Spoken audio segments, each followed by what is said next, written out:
What's up, YouTube? How's everybody doing? I know it's been a couple of days and stuff like that since I've really done a YouTube video. My apologies. Just been so busy in the last couple of weeks and shit. But I'm gonna try to do these like more often and stuff like that. So besides, I'm starting this whole series, the greatest hip hop songs and stuff like that, which I've been kind of like teasing you guys that I'm gonna do. So the wait is over. I was originally supposed to drop this video last week, but as usual, my camera kind of fucked up on me, and now I have to redo this whole video over again, and it's kind of pissing me off. I hate when my camera does it, but it is what it is. Gotta suck it up. But okay, reason why I'm really doing this list is just because just so I'll do some more countdowns and stuff like that, add some more variety to the channel, and I decided to pick years 1985 all the way to 2000, maybe 2016. I'm still debating if I want to talk about 2017, but let me try. I'll finish like the third video of the series, but yeah. Okay. So, in order for a song to be qualified on this list, like it has to have, it has to have had like a certain. It's either I put a song on a list as either my personal opinion or for the way it shaped the sound and stuff like that when it comes to hip hop. So also, if a song was released as a single a year after the aforementioned album it was released on, it still qualifies as that year. So for example, Wu Tang Clan Cream. Yes, that song was released in 1993 on the album 36 Chambers, classic album by the way.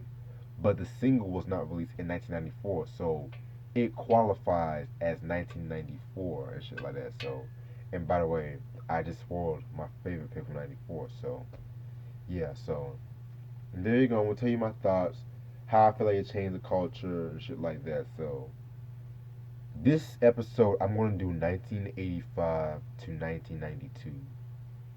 So, beginning with and the reason why I didn't want to pick like any hip hop from like 80, 79 to 84 was because like hip hop, although I do have love for Grandmaster Flash, Furious 5, Curtis Blow, Sugar Hill Gang, Treacherous 3, things on so on and so on. Hip hop was still young at that time and shit like that. So I just feel like those would be obvious choices as like my favorite single of the year. I want to kind of like surprise you guys and shit like that. That's why certain artists might be snubbed. Certain artists, certain songs, you might be like, oh wow, okay. So, opinions needed. Keep it respectful. Let's begin. Enough talking. Okay, 1985 favorite hip hop song. Schoolie D, PSK. What does it mean? Okay. For those of you know, Schoolie D, you guys know, he is, in my opinion, the father of gangster rap. He is really like the father of gangster rap, the first gangster rapper. Like, and what's also interesting about Schoolie D is he is not. Damn, I can't talk. Ugh. He might be a gangster rapper, but he kind of introduced like Afrocentric themes to his music and shit like that. Yeah, way way before the whole native tongues and shit like that.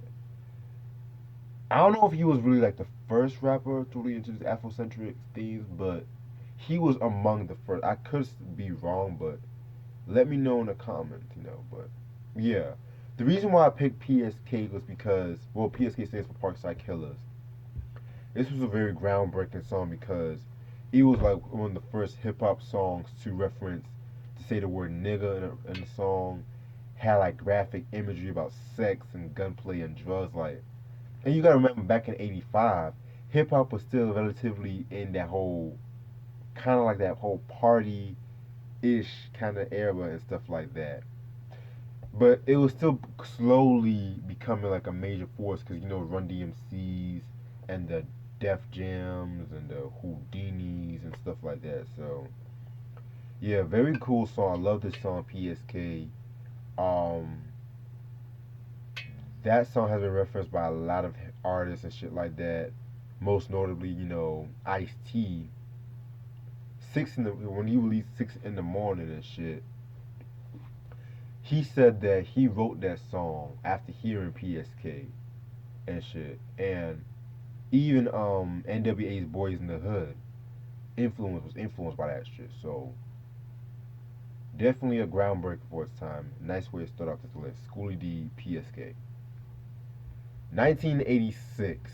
This is the year where we had hip hop was beginning its commercial peak, and none other than Run DMC best represented that phase.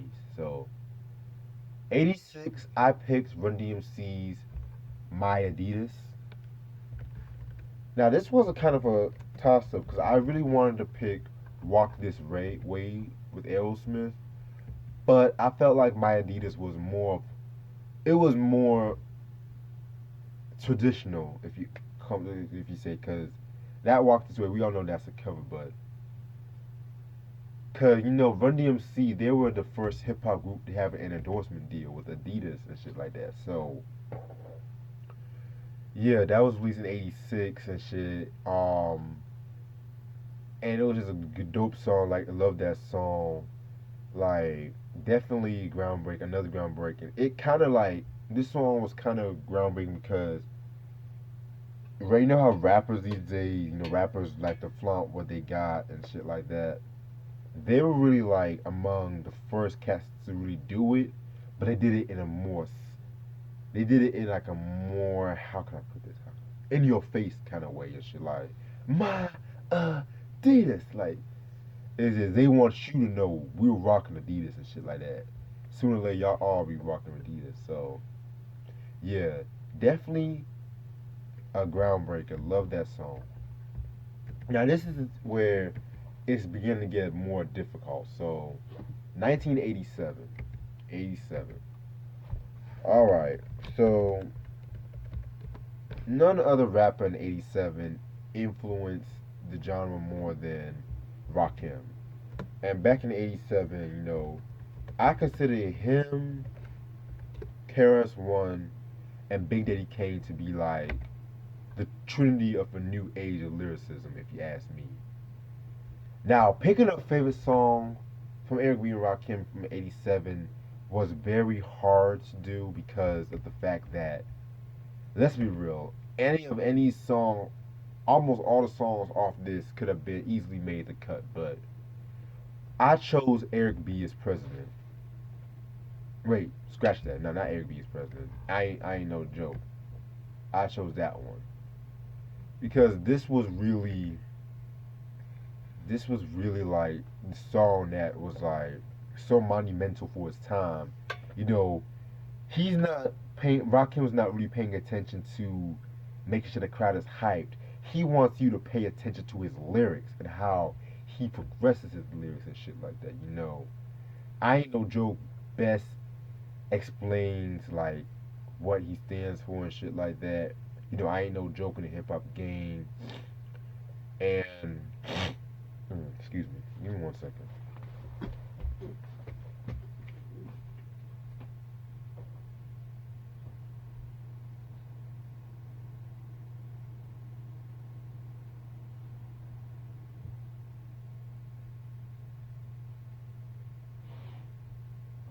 Okay, sorry about that, y'all. Just had to clear my throat a little bit. But yeah, I ain't no joke. Just the way he was flowing on that song was anything you would not really heard, especially back in 1987. And yeah, definitely a good dope track right there. Also, what was I saying? Yeah, so definitely a very good track, and also Paid in Full, like both Paid in Full and Ultramagnetic MC's Critical Beatdown were very influential because of the fact that it really introduced like James Brown samples and shit like that. So yeah, Definitely a game changer and shit. So yeah, ain't no joke. Eric B. and Rakim. 1988. 88 is definitely one of my favorite years in hip hop history. Like hip hop was really becoming like more vers. It was beginning its stage is like versatility and things of that nature. So the song I picked for 1988, it's not a single. It's not a single and shit like that, you know. But at the same time, it caused a lot of attention for its time, and I commend them for making a song like this. And it's N.W.A.'s "Fuck the Police." Yep, favorite song in '88. Whew. What can be said about this song that has not been said before? This was the second song off Straight Outta Compton.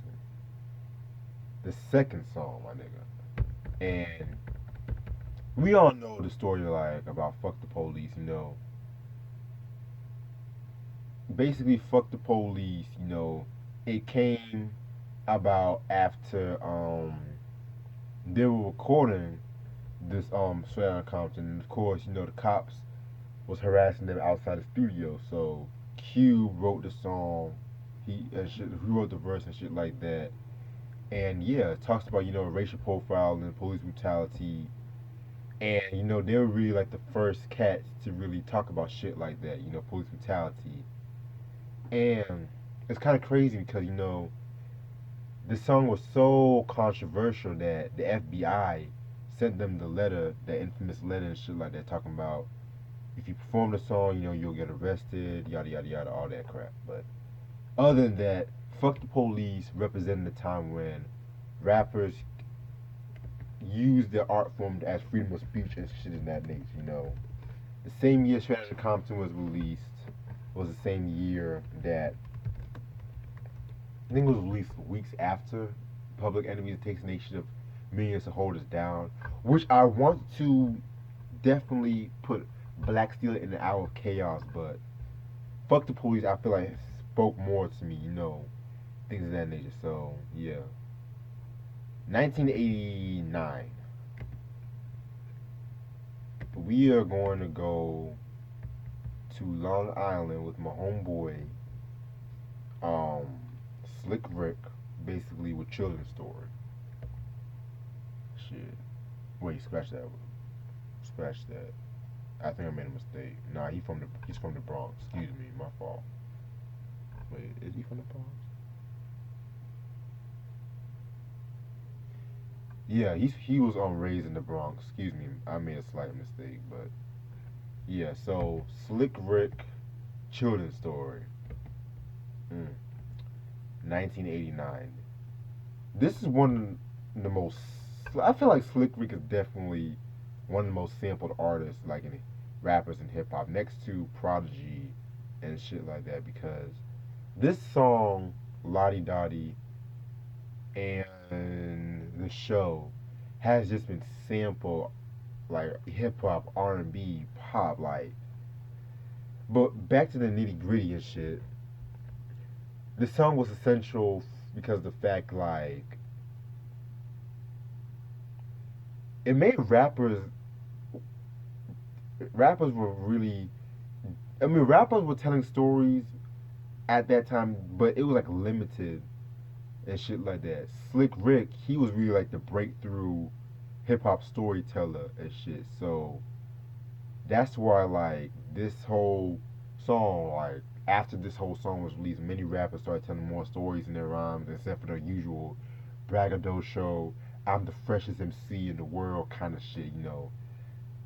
And I definitely understand how important this song was because this song also uses that Bob James sample. It was actually I think one of the first songs to actually use that sample, believe it or not. So yeah, Bob James sample and shit. So Slick Rick Children's Story definitely a classic song, classic album, Great Adventures of Slick Rick. Um, yeah. What else can I say? Yeah, definitely broke the ground for storytelling. Tracking up now in year 1990. we're gonna have a Tribe Called Quest with Bonita Applebum. I remember when I first heard this song and shit like that, basically, and I loved how abstractual it was at the time. Like he was talking about a girl, but at the same time, like just the way he's talking about, he was like he was just so descriptive about her sex appeal, her lips, the way he whispers dirty things in her ear, and that's the one thing I loved about Q-Tip. He definitely has that smooth, sultry voice and shit, and he can always like be versatile with his verse. Like he'll say some slick shit on Bonita Applebum, but then on what's that song called? What's that song called? The infamous date rape. He's talking about rape and shit, you know. And then you obviously set scenarios and yeah. But yeah, a Tribe Called Quest, People's Instinctive Travels in the Path of Rhythm. I reviewed that album months ago. Love it and shit like that. And yeah, that kind of like broke the ground for more alternative sound and shit, you know. Like even that the first seconds of that be like,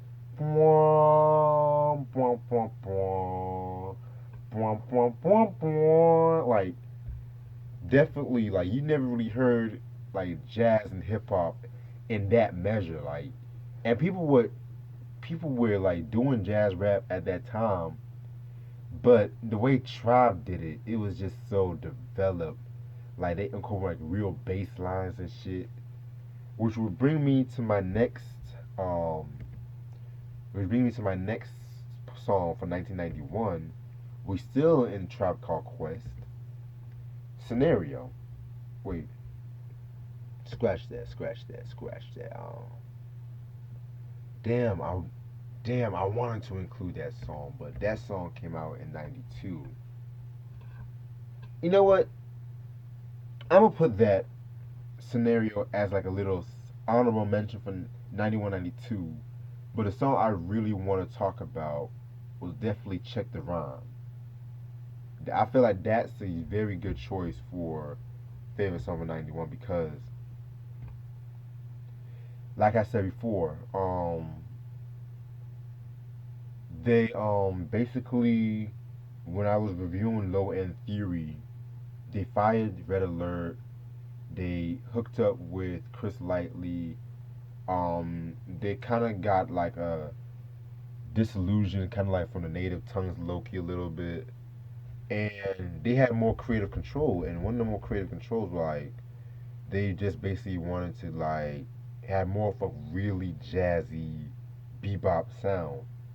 And Check the Rhyme succeeded in that, but it also succeeded because it introduced like a chemistry between Tip and Fife and shit. You know, the back and forth chemistry. Rest in peace, Fife Dog, by the way. So, Check the Rhyme, definitely a good choice for that 91. And my last pick for 1992, um, Redman's Time for Some Action. Yeah, Redman Time for Some Action. Yeah, love this song, love this song, love this song, love this song. Basically, this is just Redman at his diabolical and shit. You know what I'm saying? Um, definitely at his diabolical. When he first came out, he was just all hungry. He was just grimy. He was just so hardcore and shit. You know. But the thing about Redman that I fucking respect about him, like, even though he presents himself like as like a hardcore rapper and shit like that, at the same time, he was funny as hell. He was very, very funny. And as an artist, especially back in 1992, like you supposed to be this hardcore rapper and shit like that. You know, you supposed to be this hardcore.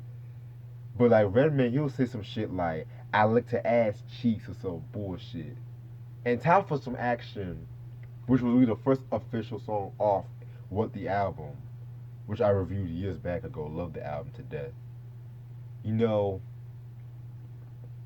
Time for Some Action definitely captures that. You know, it captures that like Like that. How can I put this? How can I put this? How can I put this?